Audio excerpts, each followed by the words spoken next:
तो दोस्तों आज हम फिर से आपके लिए लेकर आए हैं देश दुनिया की सभी ताजा बड़ी खबरें। फटाफट एक एक कर विस्तार से आज आपको बताएंगे, तो वीडियो को अंत तक जरूर देखें। दोस्तों वीडियो बनाने में हमें काफी मेहनत लगी है, तो वीडियो को दिल से लाइक कर दीजिए। दोस्तों पहली खबर में आपको बता दें कि ज्ञानव्यापी मस्जिद को लेकर ऑस्ट्रेलिया से मोदी सरकार को लगा बड़ा झटका। ऑस्ट्रेलिया ने भारतीय मुसलमानों का समर्थन करते हुए मोदी के विरोध में निकाली रैली, भाजपा को झटका। वहीं आपको बताएंगे दोस्तों की ज्ञानव्यापी मस्जिद को लेकर टीएमसी सांसद शत्रुघ्न सिन्हा ने मोदी सरकार पर बोला हमला। कहा जहां महंगाई बढ़ रही है देश में, तो मोदी सरकार मंदिर मस्जिद में लोगों को उलझा रही है।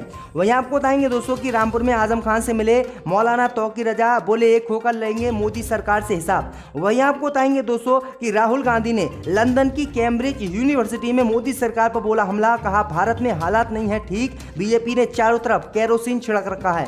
वहीं आपको बताएंगे दोस्तों कि बंगाल में भाजपा को लगने वाला है एक और बड़ा झटका। बीजेपी सांसद अर्जुन सिंह जल्द छोड़कर पार्टी टीएमसी कर सकते हैं ज्वाइन। वहीं आपको बताएंगे दोस्तों कि मध्य प्रदेश में बीजेपी विधायक ने मुस्लिम समझकर हिंदू बुजुर्ग की पीट कर कर दी हत्या। भाजपा नेता पर एफआईआर हुई है दर्ज। अब देखते हैं होती है इनकी कब गिरफ्तारी। तो दोस्तों सभी खबरों को आपको एक एक कर बताने वाले हैं। वीडियो को लाइक कर चैनल को सब्सक्राइब कर दें और हमें कमेंट बताएं कि आपके जिले किस राज्य से हमारी खबरों को देख रहे हैं। इसी बीच पर तो दोस्तों अगली खबर की ओर, तो ऑस्ट्रेलिया से मुसलमानों को लेकर मोदी सरकार को लगा बड़ा झटका। ऑस्ट्रेलिया ने मुसलमानों के समर्थन में निकलवाई रैली, मोदी को झटका। जी हां दोस्तों, आपको बता दें ये बड़ी खबर सामने निकल कर आई दोस्तों की ऑस्ट्रेलिया से मुसलमानों को लेकर मोदी सरकार को आज बड़ा झटका लगा है। दरअसल आपको बता दें कि ऑस्ट्रेलिया की राजधानी में मुसलमानों के समर्थन में एक रैली निकाली गई है। इस रैली में मुसलमानों के समर्थन में पोस्टर लहराए गए हैं, जिसके बाद मोदी सरकार की मुश्किलें बढ़ गई हैं। दरअसल आपको बता दें कि जो रैली ऑस्ट्रेलिया की राजधानी में निकाली गई है, उस रैली में मुसलमानों के समर्थन में मोदी सरकार के विरोध में नारे भी लगाए गए हैं। और रैली में कहा गया है कि मुसलमानों पर लगातार भारत में हमले हो रहे हैं और मुसलमानों को लगातार दबाने की कोशिश की जा रही है और मानव अधिकारों का उल्लंघन किया जा रहा है। भैया आपको बता दें कि मोदी सरकार को फटका लगाते हुए ऑस्ट्रेलिया ने कहा है कि मानव अधिकारों का उल्लंघन लगातार भारत में मुसलमानों के साथ किया जा रहा है। उनके घरों को तोड़ा जा रहा है और उनकी मस्जिदों को भी मंदिर बनाने की कोशिश की जा रही है, जो कि सबसे बड़ा लोकतंत्र का उल्लंघन हो रहा है, जिसके बाद मोदी सरकार की मुश्किलें बढ़ गई है। इससे पहले अमेरिका ने भी मानवीय लोकतंत्र को लेकर मोदी सरकार को फटकार लगाई थी। तो ये बड़ी अपडेट आई दोस्तों कि अमेरिका के बाद अब ऑस्ट्रेलिया से मोदी सरकार को ये बड़ा झटका लगा है। इसी बीच पर तो दोस्तों अगली खबर की ओर, तो पश्चिम बंगाल से बीजेपी को लगने वाला है बड़ा झटका। बीजेपी के सांसद जल्द हो सकते हैं टीएमसी में शामिल। जी दोस्तों, आपको बता दें कि पश्चिम बंगाल में विधानसभा चुनाव हारने के बाद मोदी सरकार को लगातार झटके लग रहे हैं। लगातार बीजेपी के नेता भाजपा को छोड़कर टीएमसी और अन्य पार्टी को ज्वाइन कर रहे हैं। इस बीच खबर सामने निकल कर आई दोस्तों कि बैरकपुर से बीजेपी सांसद अर्जुन सिंह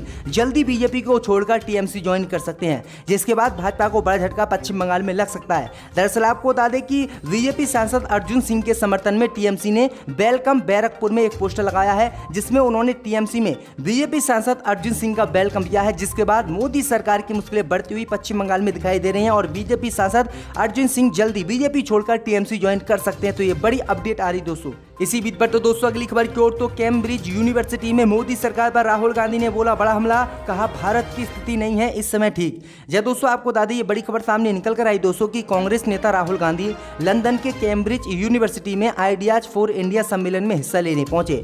उन्होंने शुक्रवार को बीजेपी पर हमला बोला। राहुल गांधी ने कहा कि कांग्रेस पहले जैसे भारत हासिल करना चाहती है, इसके लिए लड़ाई हमारी भारत में जारी है, जबकि बीजेपी हमारी आवाज को दबाने की कोशिश भारत में कर रही है।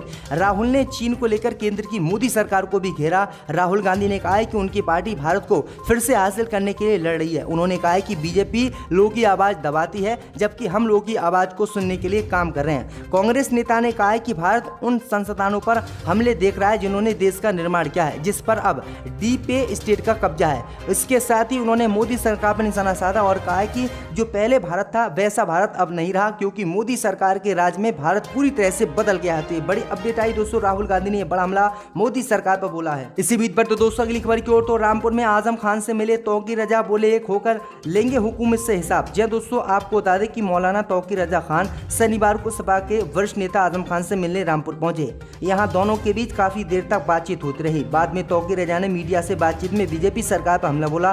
तौकीर रजा ने कहा कि हम सब एक होकर हुकूमत से हिसाब लेंगे। उन्होंने ये भी कहा कि आजम खान को ये नई जिंदगी मिली है। सपा विधायक आजम खान लगभग 27 महीने बाद सीतापुर जेल से रिहा हुए और रिहा होने के बाद वह रामपुर पहुंचे और रामपुर में उनसे मिलने के लिए तौकीर रजा पहुंचे। तो ये बड़ी अपडेट आ रही दोस्तों कि रामपुर में आजम खान से मिलकर मुस्लिम नेता अब देश में एक हो रहे हैं, क्योंकि तौकीर रजा कांग्रेस पार्टी के नेता हैं और आजम खान समाजवादी पार्टी में है, लेकिन पार्टी को छोड़कर उन्होंने मुस्लिम होने के नाते एकजुट होकर मोदी सरकार से लड़ाई लड़ने का ऐलान किया है। इसी बीच पर तो दोस्तों अगली खबर की ओर, तो मुस्लिम समाज समझकर बुजुर्ग की पीट कर भाजपा नेता ने की हत्या, एफआईआर हुई दर्ज। यह दोस्तों आपको बता दें कि मध्य प्रदेश के नीमच में भाजपा नेता ने एक बुजुर्ग की मुस्लिम होने के संदेह पीट कर हत्या कर दी है।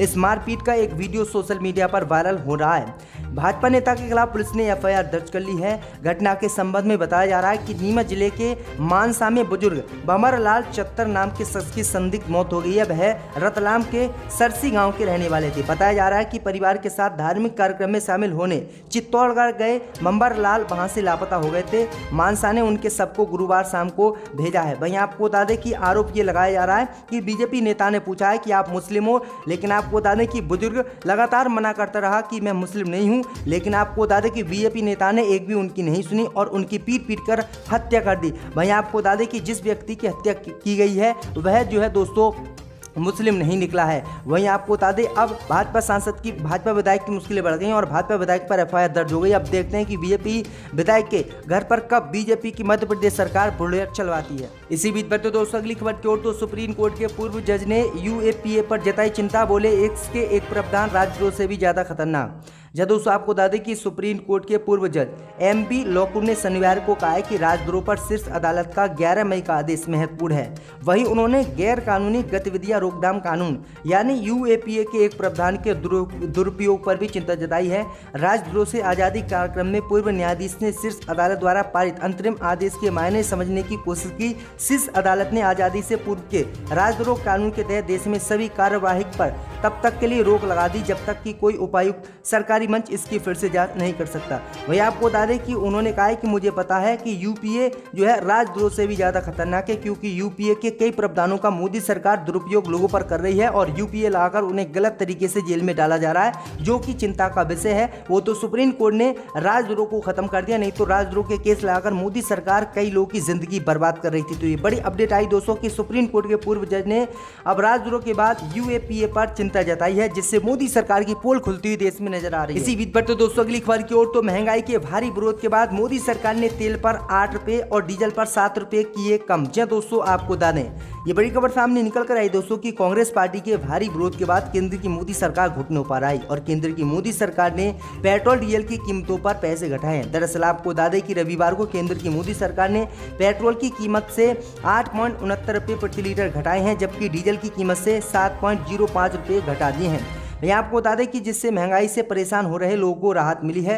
दरअसल आपको बता दें कि कांग्रेस पार्टी लगातार मोदी सरकार के महंगाई विरोधी अभियान चला रही थी और मोदी सरकार की पोल लगातार खोल रही थी, लेकिन अब मोदी सरकार ने घुटनों के बल आकर पेट्रोल डीजल के दामों पर ये पैसे घटाए। इसी बीच पर तो दोस्तों अगली खबर की ओर तो लंदन में बीजेपी पर गरजे राहुल गांधी, तो शिवसेना ने किया समर्थन। जी दोस्तों आपको बता दें कि कांग्रेस नेता राहुल गांधी द्वारा केंद्र सरकार के खिलाफ की गई केरोसिन टिप्पणी को समर्थन करते हुए शिवसेना नेता संजय राउत ने शनिवार को कहा है कि उनकी पार्टी ने ये बात अलग शब्दों में कही है।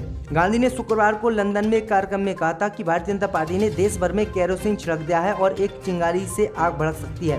गांधी के इस बयान पर संजय राउत ने पत्रकारों से कहा है कि उन्होंने जो कहा सच है, हमने भी अलग शब्दों में यही बात कही है। तो ये बड़ी अपडेट आ रही है। इसी बीच पर तो दोस्तों अगली खबर की ओर तो ज्ञानवापी मुद्दे पर शत्रुघ्न सिन्हा ने मोदी सरकार पर बोला हमला, कहीं बड़ी बात। यह दोस्तों आपको बता दें कि पश्चिम बंगाल के आसनसोल से नवनिर्वाचित सांसद शत्रुघ्न सिन्हा के सम्मान में शनिवार को एक सम्मान समारोह का आयोजन किया गया। आसनसोल में आयोजित इस सभा को संबोधित करने के दौरान टीएमसी सांसद शत्रुघ्न सिन्हा ने विभिन्न मुद्दों को लेकर केंद्र की मोदी सरकार पर जमकर हमला बोला। उन्होंने कहा है कि आज डीजल पेट्रोल के दाम आसमान छू रहे हैं, उनकी वजह से महंगाई अपने चरम पर है। शत्रुघ्न सिन्हा ने कहा है कि डॉलर आसमान पर है तो रुपया धरातल पर है, ऐसे में लोगों का ध्यान भटकाने के लिए हिंदू मुस्लिम का मुद्दा उठाया जा रहा है। वहीं आपको बता दें कि उन्होंने कहा है कि ऐसे वक्त में जब महंगाई अपने चरम पर है उस समय ज्ञानव्यापी मस्जिद जैसे मुद्दे उठाए जा रहे हैं। उन्होंने कहा है कि नौकरियों के लिए भर्ती नहीं निकल रही है, जिससे बेरोजगारी देश में बढ़ रही है। आपको बता दें कि केंद्र की मोदी सरकार ने शनिवार को लोगों को राहत देते हुए पेट्रोल डीजल पर उत्पाद शुल्क घटा दिया।